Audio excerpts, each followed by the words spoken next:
being a foreign reporter in war-torn Ukraine. What does this imply?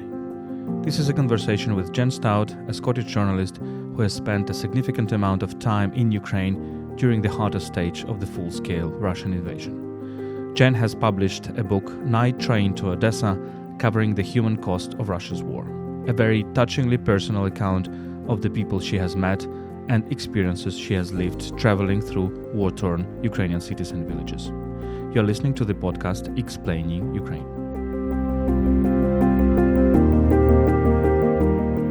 The Explaining Ukraine podcast is produced by UkraineWorld, a multilingual website about Ukraine. My name is Volodymyr Yermolenko. I'm a Ukrainian philosopher, chief editor of UkraineWorld, and president of PEN Ukraine. UkraineWorld is brought to you by Internews Ukraine, one of the largest Ukrainian media NGOs. You can support our work at patreon.com/UkraineWorld. You can also support our volunteer trips to the frontline areas at PayPal, ukraine.resisting@gmail.com. You will find these links in the description of this episode. Let's start.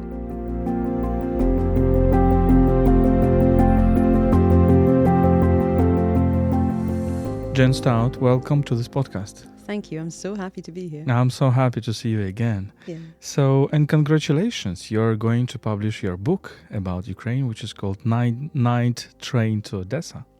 Yes, in 3 weeks it's published. And this is a wonderful book. So I've read it with lots of, how to say it, not only interest but really it's a very warm book. It's a book of human stories that you followed so many human stories while being in Ukraine in 2022 and 2023. Tell me how maybe the biography of this book, how you wrote it, where does it come from? Well, you know, when you're reporting, there's so much more detail that can't get into the articles and into the radio pieces. Even when I was writing more long-form essays, there's still so much more that I wanted to include about the people that I'd met, and particularly about the places that I'd seen. So places for me, particularly nature and cities as well, have such a huge effect on me and such a huge impact on me. And I wanted to describe some of these places, you know, Odesa, northern Donetsk region. And so it seemed like a natural idea to write a book. A few people suggested it as well. And this idea went on, I guess, from mid-2022. I was gathering material, talking to an agent and publishers. And it was around autumn 23 that I sat down to write it very, very fast in a wee house in Shetland, up in the north of Scotland. So it's been quite a quick process, I suppose, in terms of normal publishing. But as a journalist, for me, you know, you're used to things being very immediate, so it's felt very long. I would say that you're not a typical journalist because, I don't want to offend anybody, but, journalists who are coming to Ukraine, there are many, many, many different types, let's be serious, and let's be frank. And there are those who are, come and go. There are those who are looking for some sensation, scoop or something else. But you're not a person like this. You're very, very much involved, and you make friends here, and you travel very often on your coast, and I really have a feeling that you love this country. Is it true? It's very true. And I think that's the right word. I am involved. I'm involved because this has become a large part of my life. I'm involved because I'm a European, and so we're all involved in this war, in this struggle of yours. It's our struggle as well. I really hope I can get people to understand that, where I come from. And it's also been a huge, and I know this is such a cliche, it's said too much, but it's been an enormous benefit in my life, a huge privilege to be here, particularly in wartime, to be meeting people like yourselves, and just to witness everything and write it all down. It's been a joy sometimes in my life, as well as obviously lots of sadness and lots of hard things. But I just feel very lucky, actually, that I've been here. And I've been on a very short trip this time. I'm about to go home, and I do not want to. I want to stay here, and maybe I will in the future. What are you telling your friends back home? Because you mentioned sometimes in your book that, well, during a very difficult times and shellings, and when you were in Kharkiv or in the Donetsk region, and people from your home were also very, nervous about you. And of course, you come back and they ask you, what have you forgotten there? Like why you keep going there, being under shelling and missile strikes, and you recently went to Kharkiv, which is in a very difficult situation now. What do you tell them? It's very difficult. I'm sure you know this as well, to explain what the situation's really like to someone who has no idea what this might be like. Kharkiv is a very big city. I'm not being flippant, it's just really big. And they mostly, particularly during the winter of 22 when I was there, the Russians would hit power stations, and I'd say, guys, look, I don't live in a power station, okay? I know that sounds flippant, but I'm just trying to get across to them that I'd have to be in the wrong place at the wrong time, be very unlucky, and that you can actually, a lot of normal life can continue when there are occasional strikes happening on the city. I don't want to downplay how dangerous it is at all, but your risk perception changes, doesn't it? So if Kharkiv was the worst that you knew, and then you go to Kramatorsk and this is worse, and then you go to Seversk and that's much worse, and then if you spent any time in front lines in trenches, then you have a whole different level of risk perception, and Kharkiv seems completely fine. And all of this is really difficult to explain to anyone who... I suppose there's a perception in the West, or anywhere really, of Ukraine, and it's not their fault, and it's not the media's fault, but just that everything is a terrible war zone here. And it's funny when you come across the border with people who haven't been before, and they're like, oh, it's just normal, you can go and get a cup of coffee and it's just a lot of normal life. Of course, it's a huge country, we know that. But yeah, I do find that, I try so hard to explain that, and I do say in the book that it's my job as a journalist to communicate the reality of things here. And sometimes that can be quite challenging. For instance, when in 11th of October 22, the Russians began that campaign of hitting the power stations, but they also hit Kyiv in the intersection at Shevchenko Park. And I was by chance just coming into Kyiv that day by car.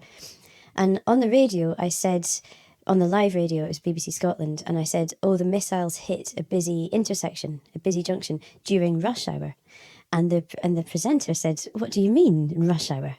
Because for so many people, there is no rush hour in Kyiv. And you try and explain this, millions of people are here, they're going to work. But then that can also feed into Russian propaganda, which at the time, do you remember, was saying, oh, they go to McDonald's, it's like there's no war. And you think, oh my God, it's so difficult to explain this nuanced picture. And perhaps that's why I like writing longer things. And I particularly wanted to write the book, because I want to really get into the nuance and not just the headlines and the top news. I remember you were talking about this rush hour, yeah, and I remember that day very, very much. I think we first met on the Lviv book forum, and it was precisely from Lviv that both me and you were coming to Kyiv. You were coming by car, and I was coming by train, and on this particular day, there was the start of this huge bombardments of Ukrainian energy infrastructure, when lots of cities finally went into darkness by the end of the year. But you also describing this mixture of normality and non-normality. I don't know how to say, you say it in English.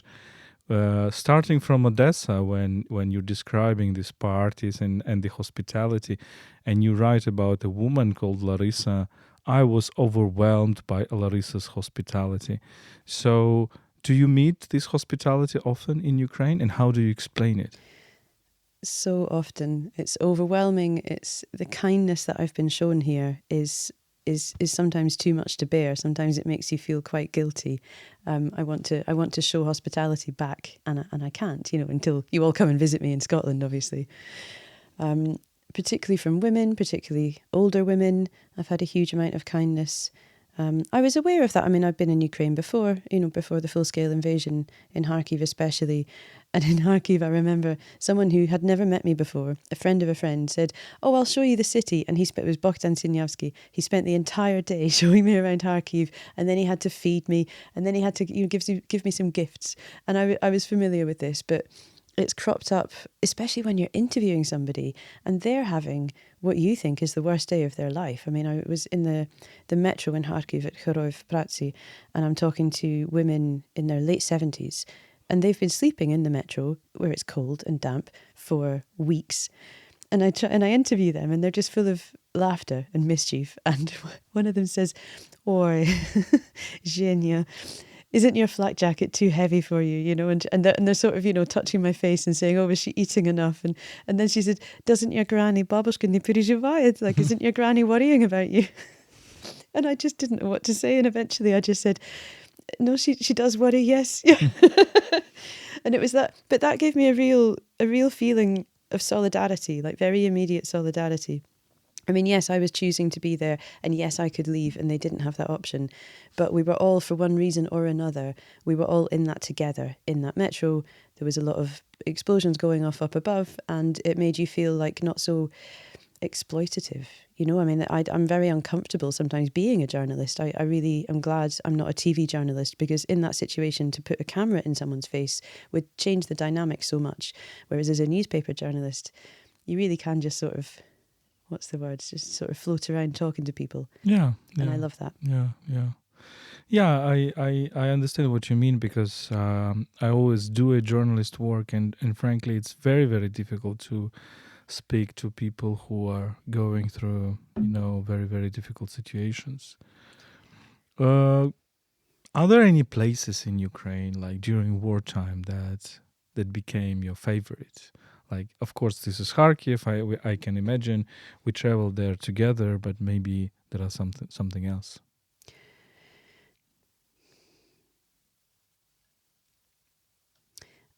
When I went to Donetsk Oblast for the first time, well, I went a few times, and this landscape with Terikoni, I felt so at home there. You know, we have the same, like the slag heaps from the mining industry in Scotland. I was overwhelmed by this, and I said to Ivana, look, it's just like Scotland. You know, she's like, what are you talking about? I really love this landscape. And then with the chalk hills and embankments around Siversk, and the forests. I mean, the forests are just so stunning. Yeah. If around, you know, when you're driving that road between Kharkiv down and through Izium and then down to Slavyansk, and it's really battered. You know, this was the first time we drove. It was maybe with you, actually, I guess. And then with Ivana, I went further to Slavyansk and Kramatorsk. Just a footnote, Ivana Skiba is one of the very active people in Kharkiv. She's a poet, writer, but also cultural, very, very well-known and a prominent cultural figure. And my dear friend. And as I write in the book, she is my hero, much to her horror. Yes, places. I'll check here, because there's a town, you know, where the church was really badly destroyed. It's Bohorodyczne, yes. I couldn't say it's my favourite place, but it made a very big impact on me. There was that day where we were there and we'd been in Liman. And do you remember, it was just so dark the whole day? It was so dark and there was almost no people, and I'd never seen this level of destruction. But at the same time, that entire region, because I'd only seen it in wartime, it made me love it more, because I can imagine just how beautiful it would be in peacetime, in reconstruction. Yeah, this forest between, like in a triangle between, let's say, Izium, Slavyansk, and Svetohirsk, they're just amazing. Yeah. And now they're not accessible because they are mined, and it's very dangerous to go there for a walk. But it's an amazing combination of this beauty and horror. It's like in Izium, these graves, these common graves of the pine forest, where you have this light going through the trees, and you understand how it's beautiful, but it's sometimes horrible. Shakespeare Street. Yeah. Mm-hmm. Yeah. So just to our listeners to say that, yeah, we traveled a lot with Jen together, with the Pan Ukraine / UkraineWorld trips, and therefore we have a lot to talk about, a lot of topics in common. Tell me, like, we are talking so much about Kharkiv. Tell me about this city, the soul of the city, how you perceive it. Such a living, vibrant, radical, exciting, contradictory place. You know, you cannot define Kharkiv with one word or some sentence even. It always made my imagination so vivid. You know, when I first went there, sort of 2018, I think, I wanted to learn everything. I'd never seen a place with so many layers of history, so visible in the architecture. And the fact that it's so big, it's industrial, it's many, many universities, and such a regional hub, and of course the former capital. Then I started to learn about the history of Slovo Budinok and the 1920s. And this for me is like a really interesting period, the 1920s just in general, but particularly in Ukraine. And the culture scene, you know, the poetry, the events. I mean, we were together when we were going in Arteria, and I tried to describe to friends back home and say, yes, I know it's Kharkiv and it's very dangerous, blah, blah, blah. But, you know, everyone's in this basement discussing what are the cultural values of our society, you know, and like, of course they are doing that. And I find that spirit to be extremely admirable and extremely inspirational. Yeah, we came there. Arteria is an underground club where in Kharkiv sometimes there are like big poetic events and musical events. And there was a discussion between Serhiy Zhadan and Sviatoslav Vakarchuk. Zhadan is a great poet and rock musician, and Vakarchuk is one of the greatest rock musicians in Ukraine. And there was, of course, full of people. And you were supposed to go live on TV. And then with my wife Tanya, you were looking for a place, and finally you succeeded, right? You succeeded to. It was quite a challenge, frankly speaking. But you were live on TV then. It was a challenge. I don't usually do TV for various reasons. Mostly it's a massive faff. You know, it just takes a lot of time to find the right place. We were driving at night towards Kharkiv, and, you know, there was less and less time, and I was starting to get really twitchy because I was supposed to be live. And when we got there, of course, the air raid sirens are going off. Kharkiv was black out. I mean, dark, you know, stars You everywhere. practically could not walk on the street without a lighter or something like that. It was really like hell. And the streets were covered in broken glass. Yeah, it was horrific. But yeah, I didn't really have time to process all this because I was trying to find a way to do a live. And I put this story in because I think it's funny as a contrast. I mean, the way that I do my work is so different in many ways from the way that, say, a staff correspondent. I used to work for the BBC, so I would understand a bit how their job goes. And it's, you know, you're sent from one place to another, you have a car, you have security, and you're not just sort of slumming around with your backpack and saying, oh, can I have a lift? You know, like I did to you guys. Where are you going? Can I come with you? And one problem with the way I do things is that it can be a bit chaotic. And so when we got to the club and it was so full, couldn't do the live upstairs because there was sirens. Couldn't do it downstairs because there was so many people and there was almost no signal. And yes, luckily Tanya was there, and I said, "Can you please hold this and get people out the way?" And she did a great job, and we managed to do the live interview. But yes, it was a bit stressful. But it also showed how motivated people are, how motivated Absolutely. people come to this discussion, how motivated you were to be on live, because you were really willing to make this connection between this city and people who were in London or elsewhere. And that night you spent in the Slovo house, right? As far as I remember. Yes, that night, I think many of the group were in Shivilov apartment or the hotel nearby, but there wasn't room, so I went to Slovo, which, I mean, I'd read all about this place. It's so legendary, and I thought, oh, this is great.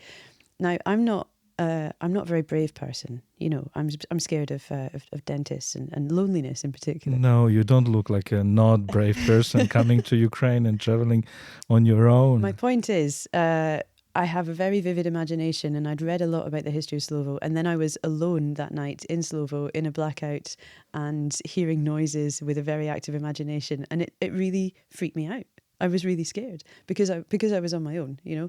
Well, I'm sorry if I knew that. We would not suggested this, but we were just thinking, okay, but it would be nice to have you in Slovo because of this. It was. Listen, it made a great story. Yeah. It made a great story, and I was honoured to be able to stay there. I mean, as I said, I've read so much about it, and also I was able to write about this because later I was writing about Volodymyr Yermolenko and also Victoria Alena. Yeah, we will go to these stories, of course. But it all came back to that, you know. To be able to stay in Slovo meant that I'd seen that, I'd felt that place, and that was important. Let's just explain to our listeners what is this place and why it is so important.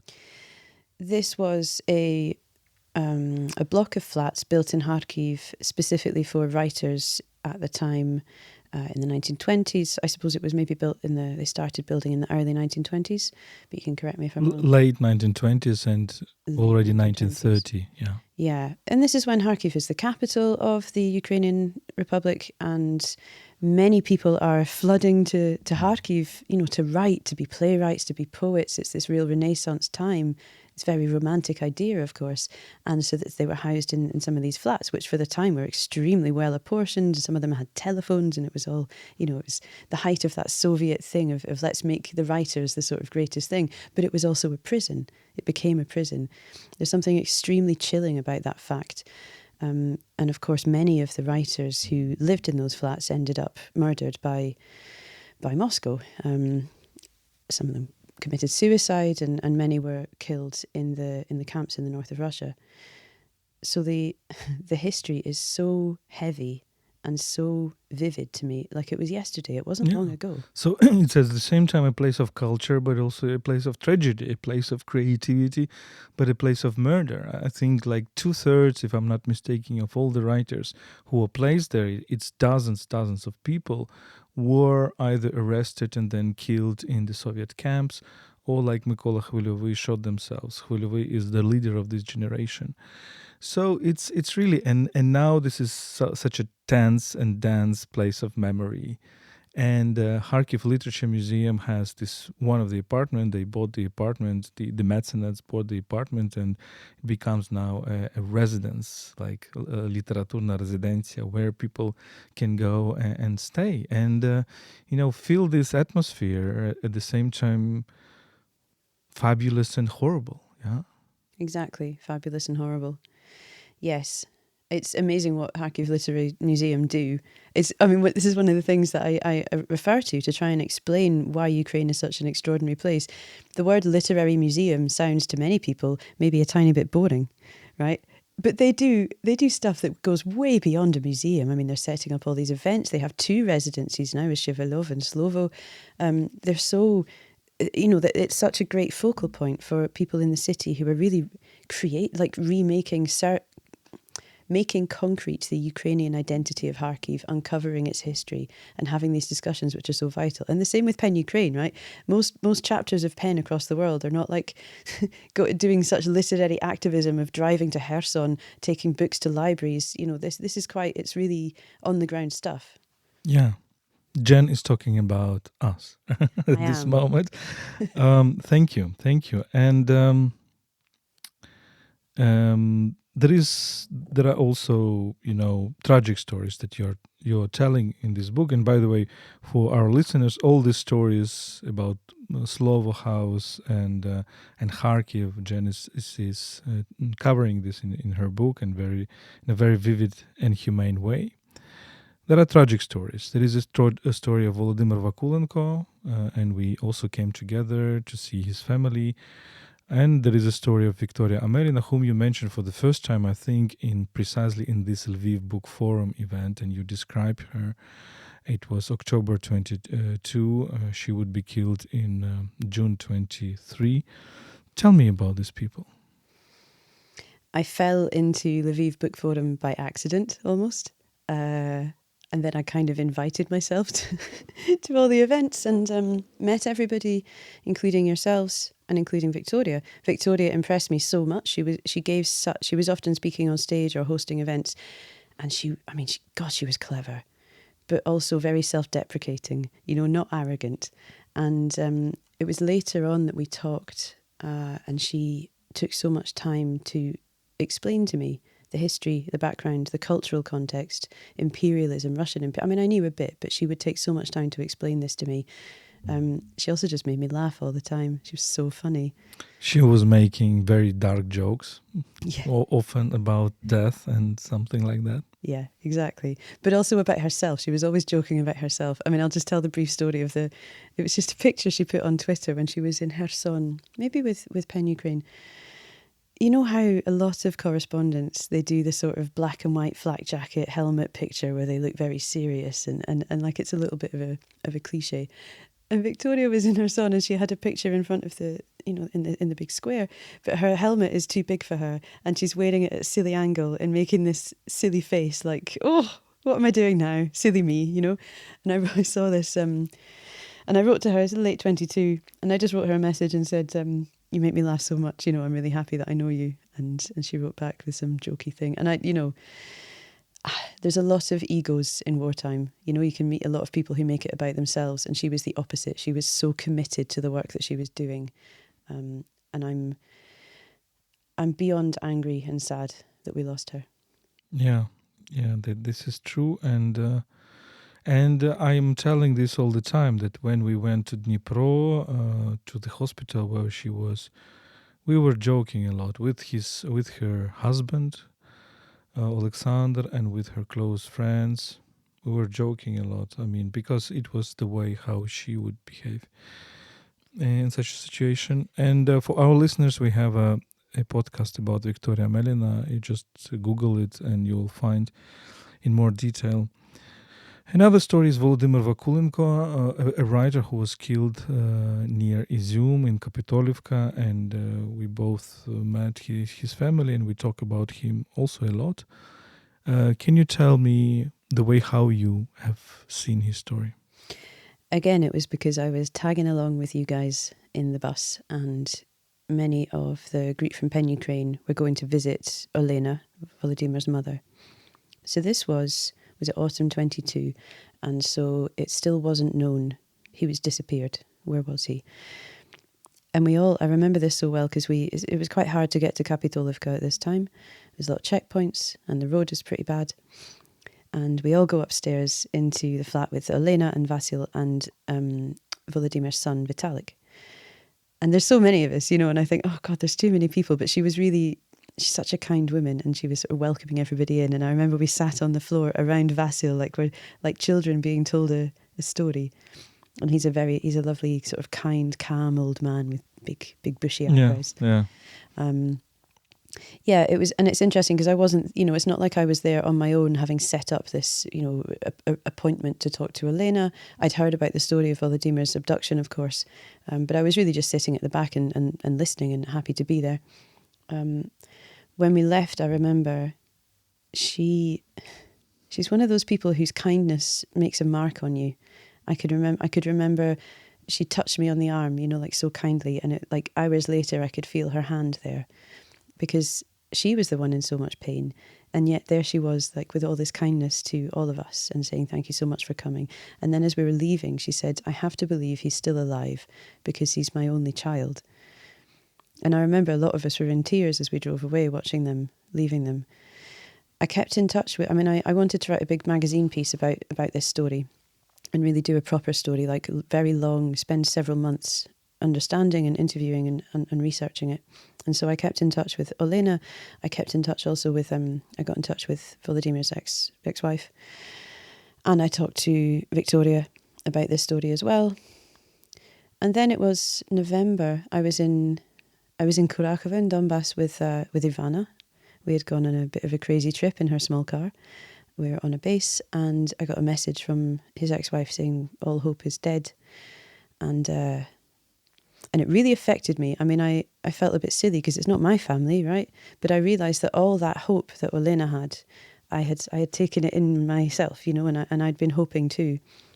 And I just felt so sad for her, and I phoned her up and said how sorry I was, and the next day we went to see her. So I interviewed her again and we talked with Ivana. And so I wrote this up as a very long piece, you know, like the whole story. Why did this man die? What was it that he did? What kind of life did he lead? What's the context here? What's the cultural context of Russia killing writers?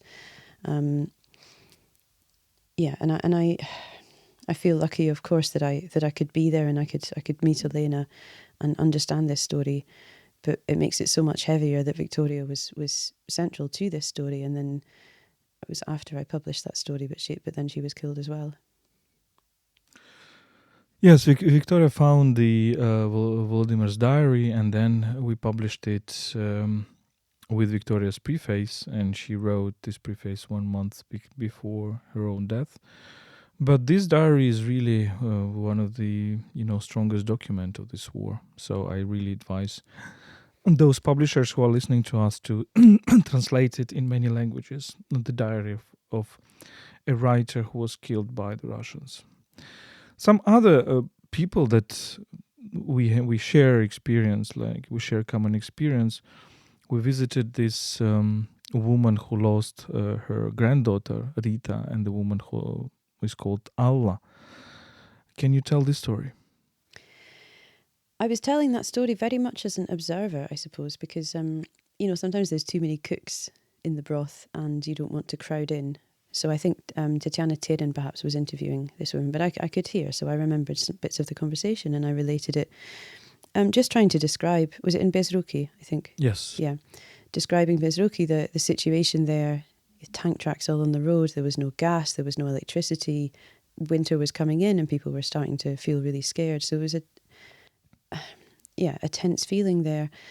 And then the terrible sorrow of this woman, and like just how much she loved that little girl. And the way she described her, she would smile and describe her. She was the star of the school. She loved reading. She loved her school. She loved her friends. And she was such a bright light. And I remember I was standing a little bit back, but watching this woman, Alla, saying, "Дуже важко, дуже важко." And it stuck in my head as this kind of chant almost. I wanted to describe that whole scene. I didn't go and sort of sit down for a long interview with her and gather every single detail. Sometimes that's not what I want to do. I want to just describe the general feeling and what I can see. So these are sad stories, and of course there are many sad stories in your book. Maybe there are some other type of stories. What inspired you? What gave you strength? Because in this war, all of us meet so many people that give us strength. Particularly, all of my experiences in Donetsk Oblast, even when it's hard and scary. The people are so resilient and so funny and so direct. I really like the way that people talk there. I like a city with a smokestack. That's that's a proper city. Kramatorsk, it's a bit like Sheffield used to be, maybe. And I found people there to be extremely perceptive.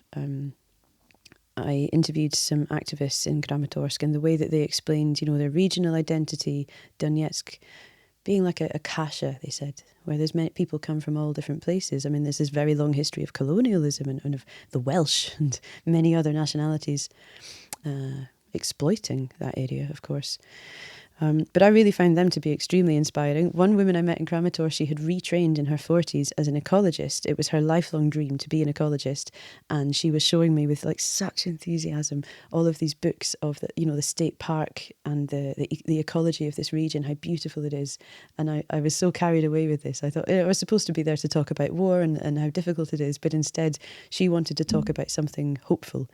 And so did I, Again, that's a joy of what I do, is that I'm not on the clock so much. If I think, gosh, maybe I'll sit and talk to this person about ecology for several hours, I can. It's okay. I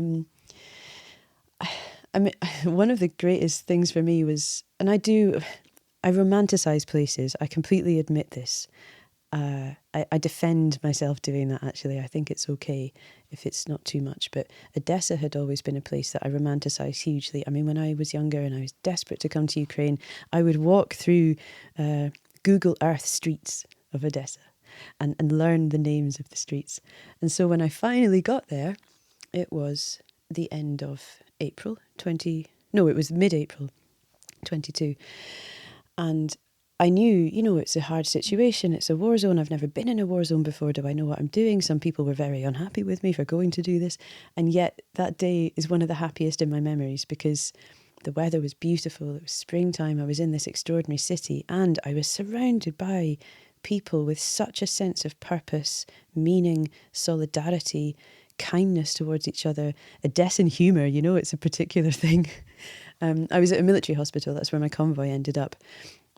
So I was just talking to people and trying to tune into the language, because I hadn't been, surrounded by, it was Russian they were speaking at the time, and I hadn't been surrounded by that for a while. Also, it's like Odesan Russian, so a bit of dialect.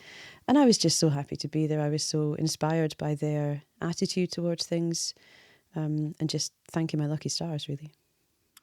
When you compare these cities, Odessa and Kharkiv, because they're large cities and mostly Russian speaking before the big scale invasion.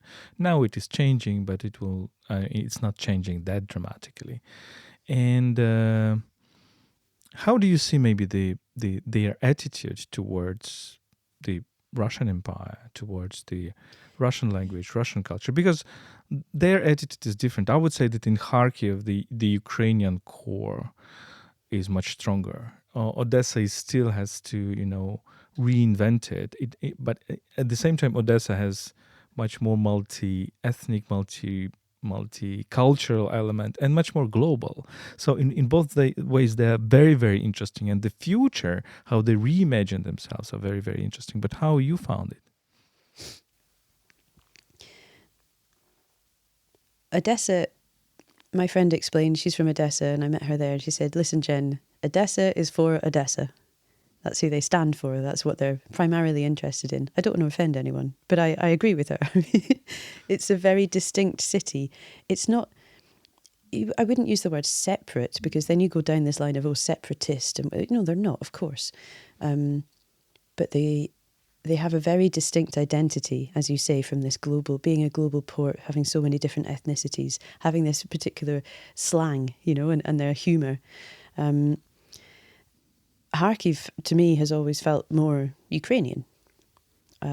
Yes, people are switching. A lot of people I know in Kharkiv will not speak Russian. I understand completely why that's the case. In Odessa, I think in my experience, more people still speak Russian. But yeah, they're very different cities. That's the thing with Ukraine, right? Like, places are so different. They're so varied. Even the landscapes, the type of people that you meet, the type of mentality, it's so varied. It's such a big country.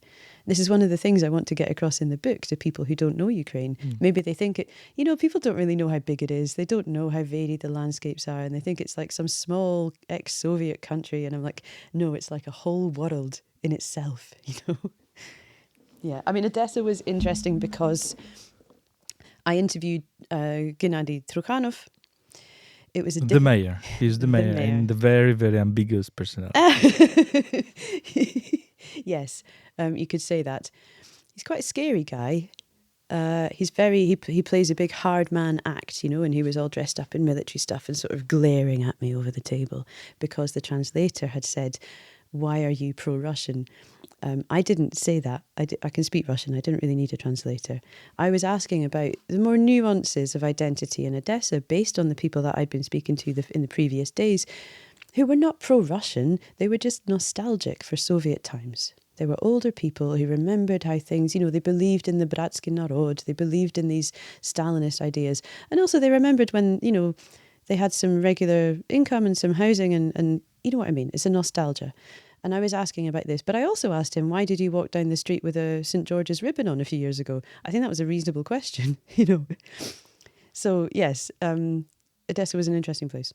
St. George's ribbon is basically these colors of black and orange that were widely used by the Russian propaganda to show that they are like in this World War II sentiment. And at a certain moment, it was a marker of the pro-Russian attitudes. Particularly after Crimea, yeah.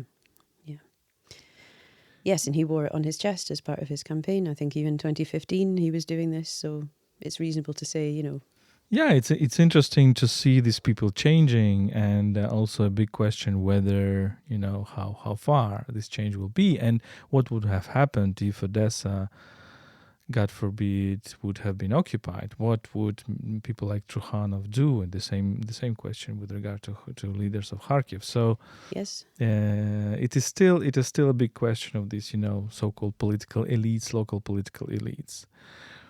But yeah, Ukraine is so diverse and interesting that we were also talking with you in Shevelov apartment. I remember this very well, about Scotland and Ukraine and trying to compare it. And how do you see this comparison? Because you can really project something like Ukrainian fight for independence and for identity with regard to Russia, and Scotland's with regard to England, and lots of parallels in literature. You mentioned Shakespeare. I give to my students Macbeth also as an example that this is a literary work that should be critically studied, and also in these relations between England and Scotland. So how do you see it? I think there are some lines you can draw, which are perhaps useful. I really wouldn't overstress the comparison, to be honest, because your guest the other week actually was very interesting, talking about British imperialism, particularly in Ireland and Scotland. I mean, the thing with Scotland in particular is that the middle classes of Scotland were very much involved in the British Empire. You know, they were right at the forefront. They were the clerks and the merchants who were making money.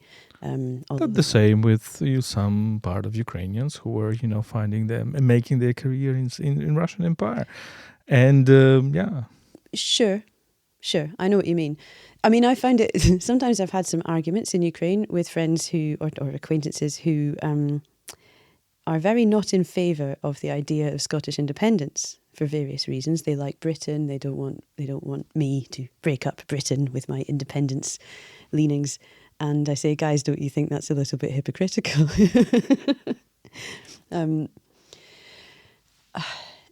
Yeah, the language question is very interesting in that regard. I've written quite a lot about Ukrainian and Russian and people switching to Ukrainian and uncovering their own family history of speaking Ukrainian, which they didn't necessarily know.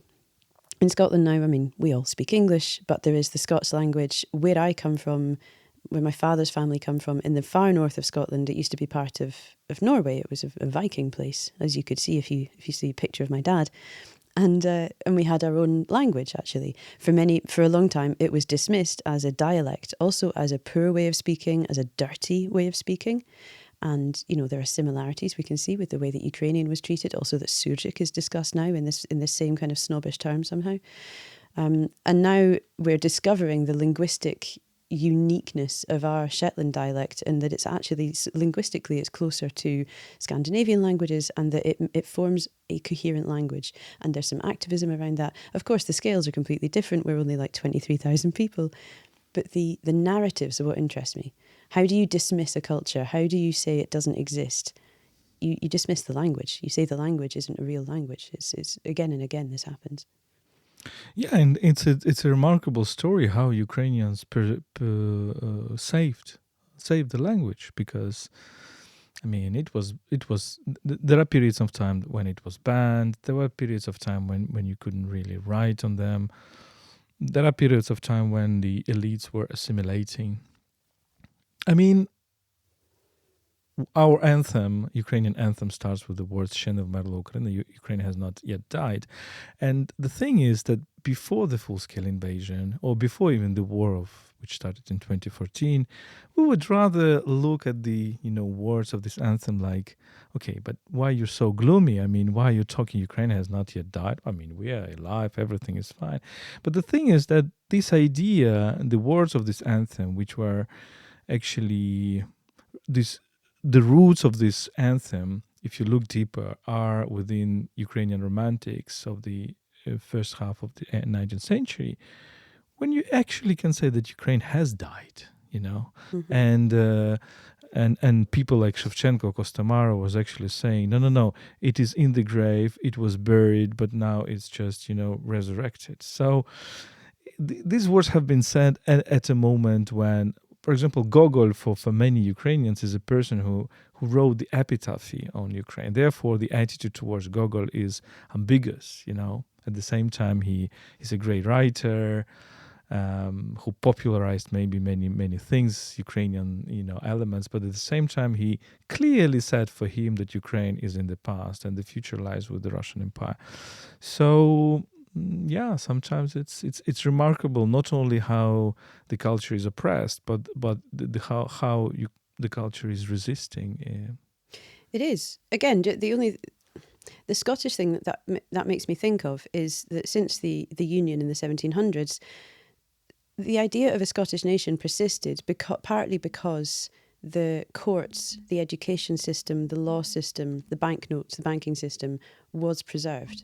It was allowed to continue. So it's still different to England's, something that a lot of English people do not understand because, Scotland's small and unimportant. But that preserved the foundations almost of a nation.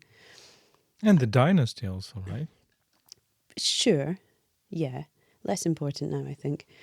However, we might not ever become independent, possibly. I don't know.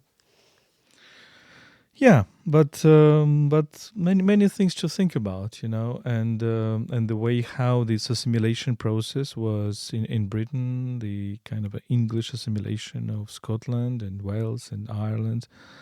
In many cases, in many ways, you can see it in Ukraine. At the same time, the way how Russians behaved in Ukraine, but at the same time, it's interesting. And I remember I told you this in Shevilov's apartment in Kharkiv that a lot of Ukrainian literature, the Romanticism period, were inspired by the Scottish literature, and in particular by Walter Scott. Yeah. And of course, I don't know your attitude. I mean, Walter Scott is also the product of this, Scots willing to become English, maybe in some way. Yes, very much of the upper classes romanticising the wild brutes, the savages of the hills. But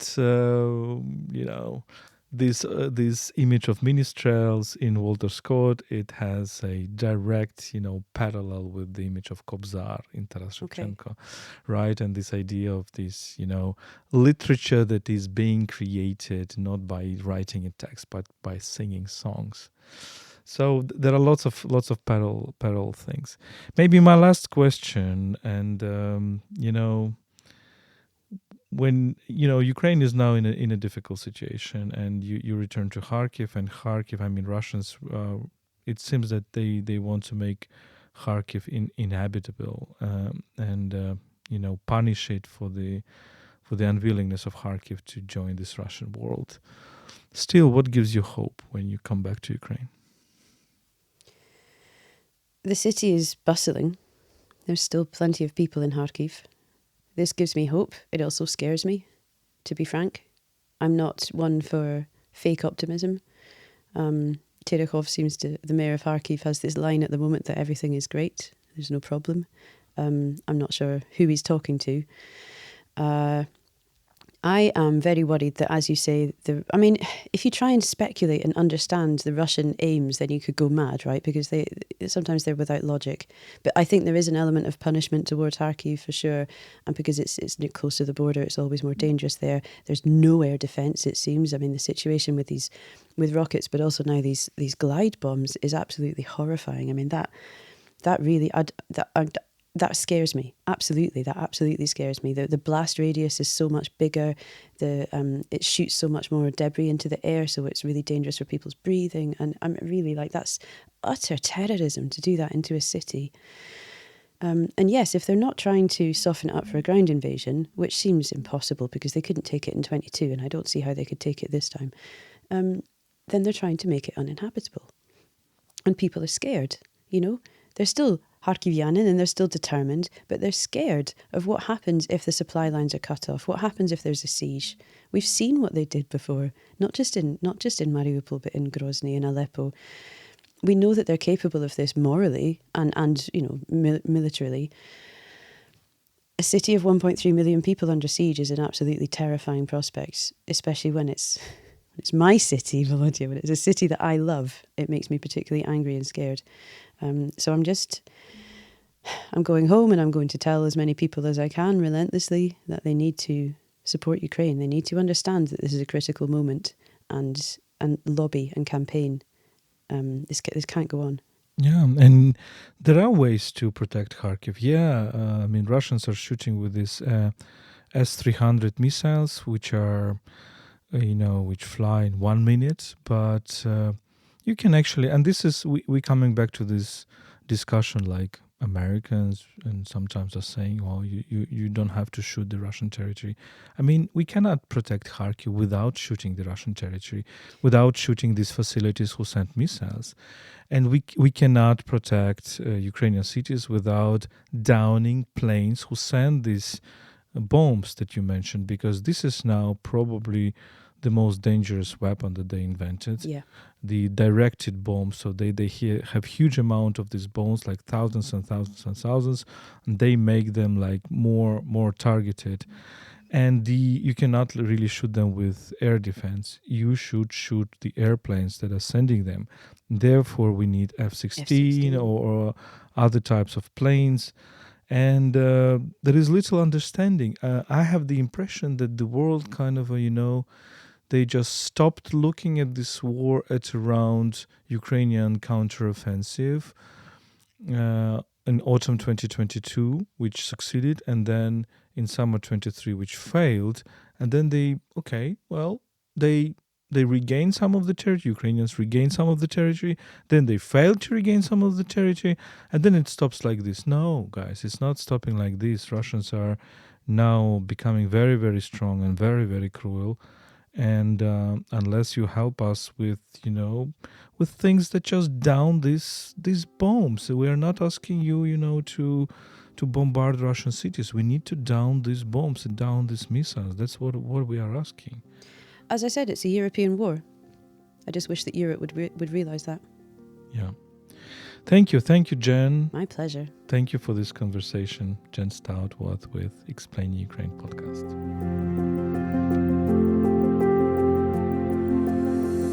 This was a podcast Explain Ukraine by UkraineWorld, a multilingual website about Ukraine. My name is Volodymyr Yermolenko. I'm a Ukrainian philosopher, chief editor of UkraineWorld, and president of PEN Ukraine. This was my conversation with Jen Stout, a Scottish journalist who has spent a significant amount of time in Ukraine during the hottest stage of the full-scale invasion. She has published a book, Night Train to Odesa, covering the human cost of Russia's war. You can support our work at patreon.com/UkraineWorld. We provide exclusive content for our patrons. You can also support our volunteer trips to the front lines at PayPal, ukraine.resisting@gmail.com. Stay with us and stand with Ukraine.